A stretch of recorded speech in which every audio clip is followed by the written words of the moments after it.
Hello everyone, welcome back. Today we're going to be learning about the power of seduction and strategy from the queen herself, Cleopatra. I mean, come on.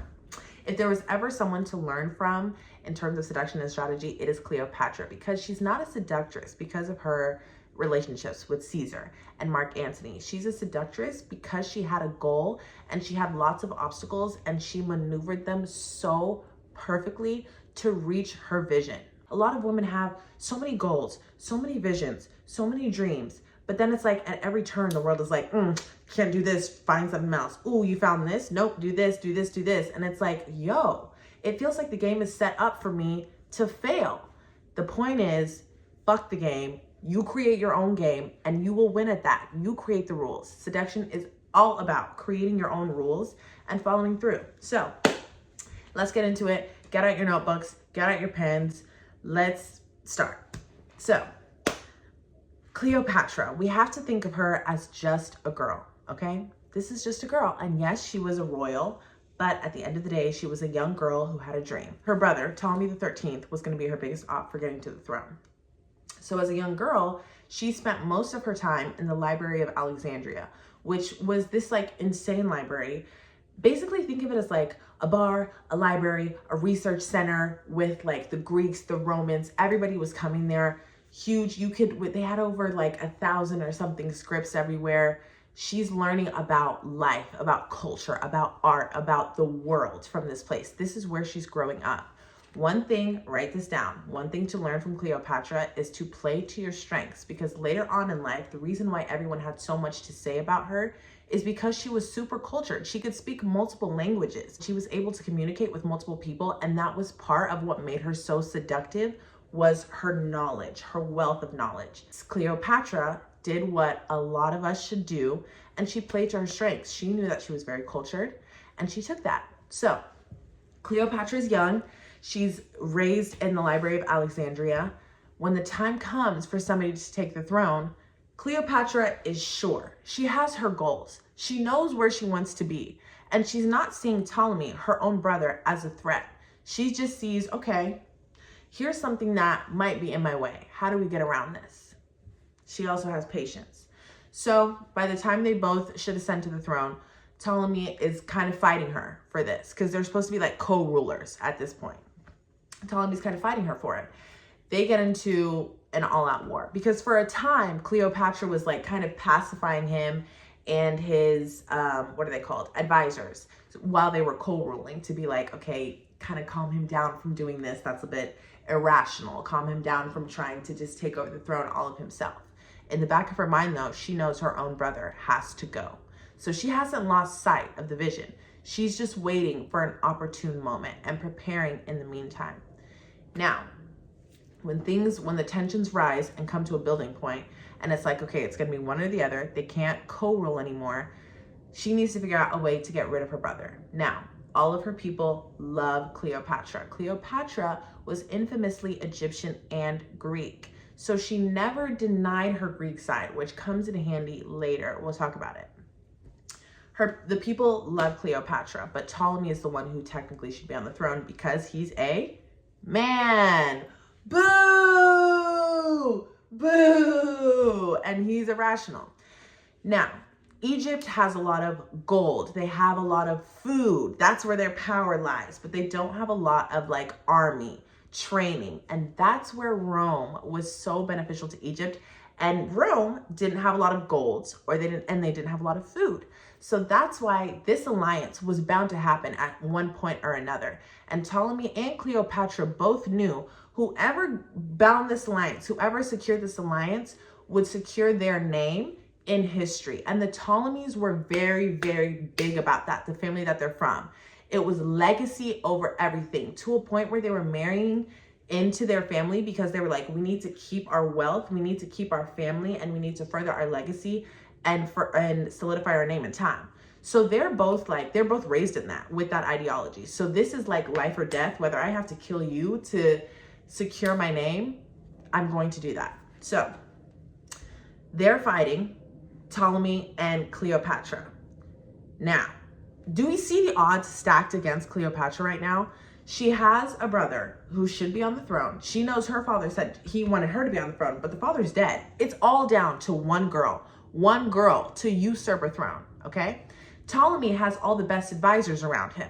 So it's Cleopatra against 15 male advisors and a brother and a Roman and a country, Rome over here, who's led by male advisors. How is this girl supposed to get to that throne?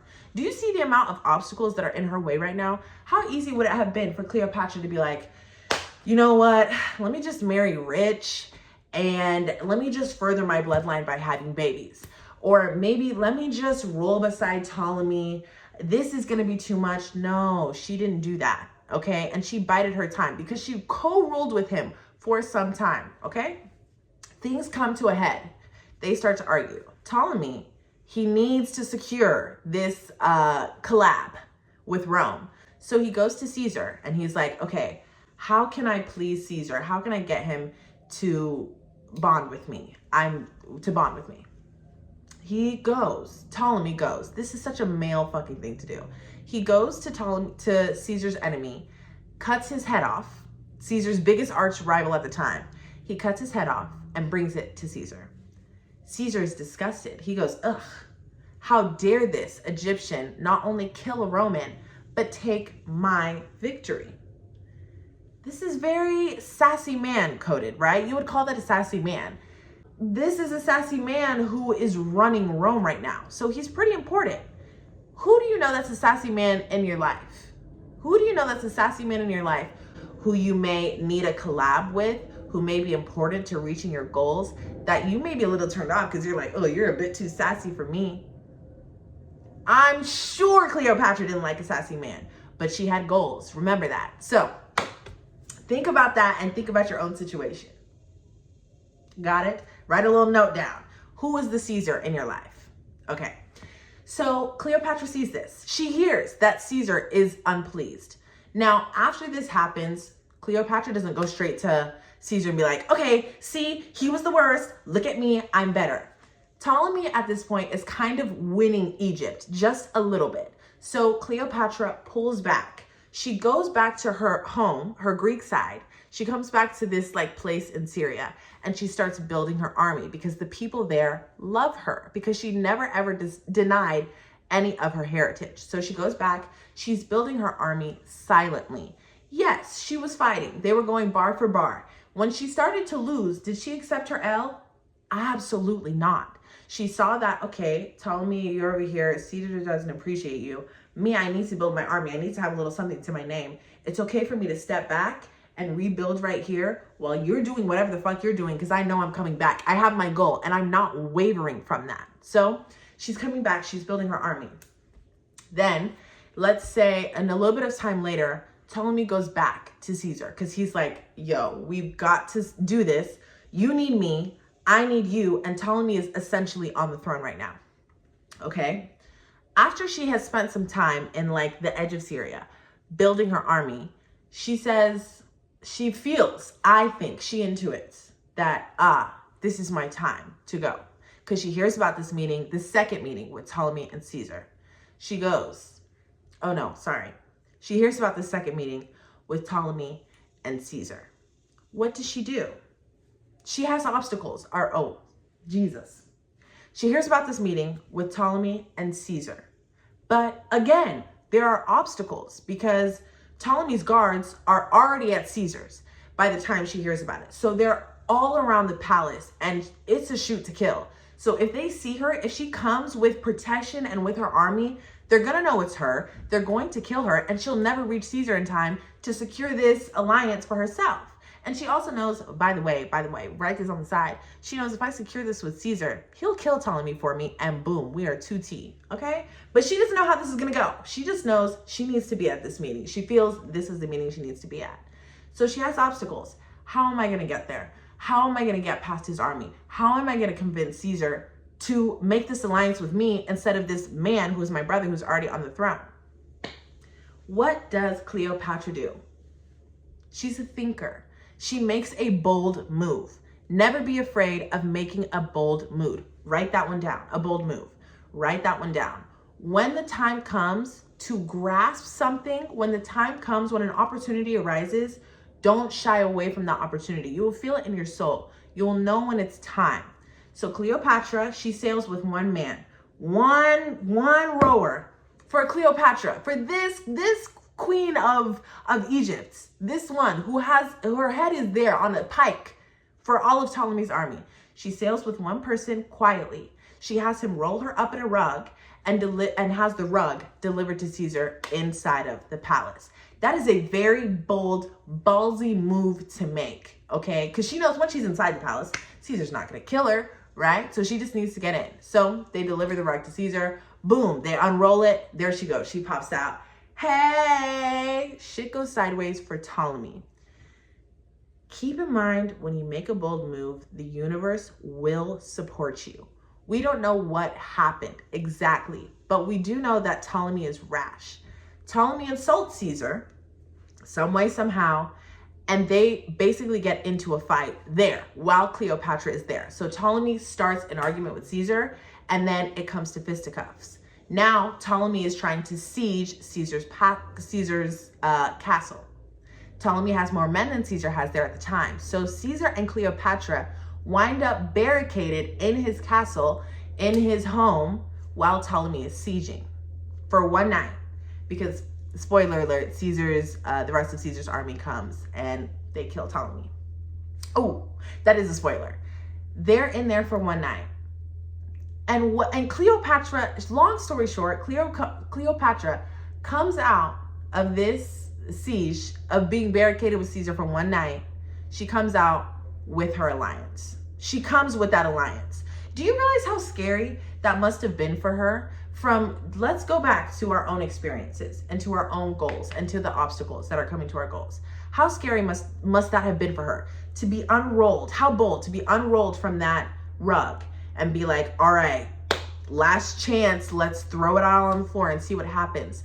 And then for Ptolemy himself to unravel whatever he had going and set Cleopatra in a place because she was there, because she grabbed that opportunity and she did it. And within that night, we don't know what she said to Caesar, but we don't know what she said to Caesar exactly, but we do know that she came out of that siege with her alliance and with Caesar promising to kill Ptolemy. He didn't even need to make good on that because Ptolemy wound up dying trying to run away from Caesar's army. He drowned in the Nile.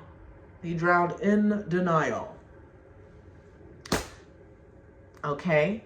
Now, Cleo is not done. When you make a win, you have to follow through to the plan, okay? Because yes, she secured her alliance, but now she needs to solidify her place in history. Never forget this. So she's like, I have another obstacle. Arsinoe, my sister, who was close besties with Ptolemy, she has to go too. She tells this to Caesar. She gotta go. Can't be doing that. Can't do it. What have we learned from Cleopatra thus far? Number one, play to your strengths. This girl was cultured. She grew up in a library. She knew how to use that to talk to people, to talk to anybody, to talk to,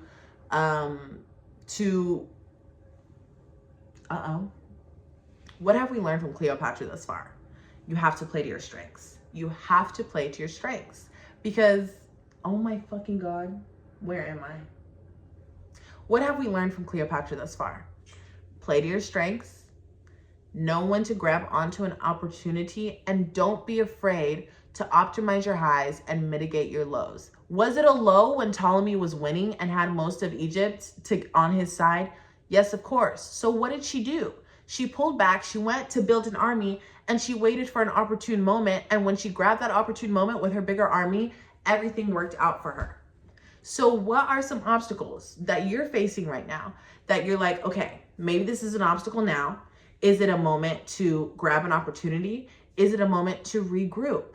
And think about this in terms of your period too, and day-to-day things, because your period is a cycle. It's a flow, right? Like in your follicular phase, it's like, okay, let's go be social. Let's go get this. Let's go start to, if you have a business, it's like, okay, let me go talk to this person because this person has this resource that will take my business to this level, right? And then when you're in your menstrual phase or the cycle right before, And it's like, this is the time for me to stop, reset, regroup. And that's okay, not forcing it. And this following your rhythm, that's a seduction of its own. That's a seduction of yourself. Okay, so that's a little side note about cycle syncing. But you'll notice how there are rhythms to all of this stuff. So we've had our recap from what we've learned from Cleopatra thus far.